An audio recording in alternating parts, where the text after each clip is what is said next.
Nambola. Nambola.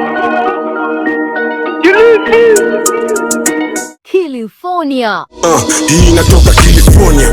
Wana raha wakitona. Pande zote love wakisikiza tuma ngoma California. Tunapatana na Adam Kitsao ama ukipenda Simba Zee. May 99 mwaka wangu kuzaliwa, nilimtesa sana mama, hivyo ndo niliambiwa, nikaitwa Adamu ndo jina nilopatiwa. Amezaliwa Majengo Mombasani, lakini amelelewa California. Kabla mziki ameuza sana samaki, amefanya kazi ya boda na pia kazi ya mjengo. Amecheza boli sana namba 7 mgongoni, akijulikana kama Baba Top. Uliza watu wa Mgandini FC watakupa habari. Akianza mziki alikuwa katika kundi ambalo linajulikana kama Giriama Group. Hapa mwendo ulikuwa zalamkaze zalamuka kwenda mbele na manya we na manya kumanya pore pore onda manya. Katika hali ya kujitafuta kama msanii, amebadilisha majina si haba. Amejiita Azu, amejiita Mr. Kilifi, amejiita paka Rija Mara Kilifi. Rija Mara nguvu. Hapa alikuwa mtabibu ama mzabibu. Mimi ni mzabibu.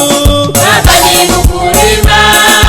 Ngoma ilomtambulisha na most viral inajulikana kama Simba Zee, na hii imempa his current name. Mino ni Simba Zee.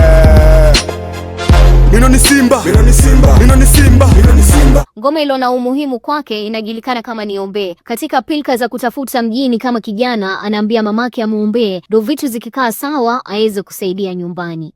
Nomo niseme kwa kukutupa sana. Ni miaka sasa sijatuma taka Ghana. Najiona sina maana ama mama na lana. Mziki na wanabana sijui kipi cha kufanya. Niombe mama niombe sana. Biggest collab kufikia sasa inajulikana kama Homa, ambaye amemshirikisha mtalibani halisi. Nishaliteka jiji na wapa homa. Mziki mindo gwiji nimekuwa homa. Wanabonga shit wakiniona kula kona. Ushakubalika ni mandonga kila kona.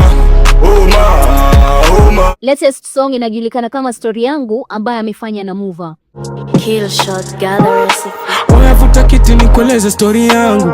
Keti chini nikueleze story yangu. Sikiza kwa makini oya hii story yangu. Metokea chini sikiza story yangu. Story yangu, story yangu. Ngoma gani kali ya Simba Zee ambayo unaikubali? Make sure umeandika kwa comment section.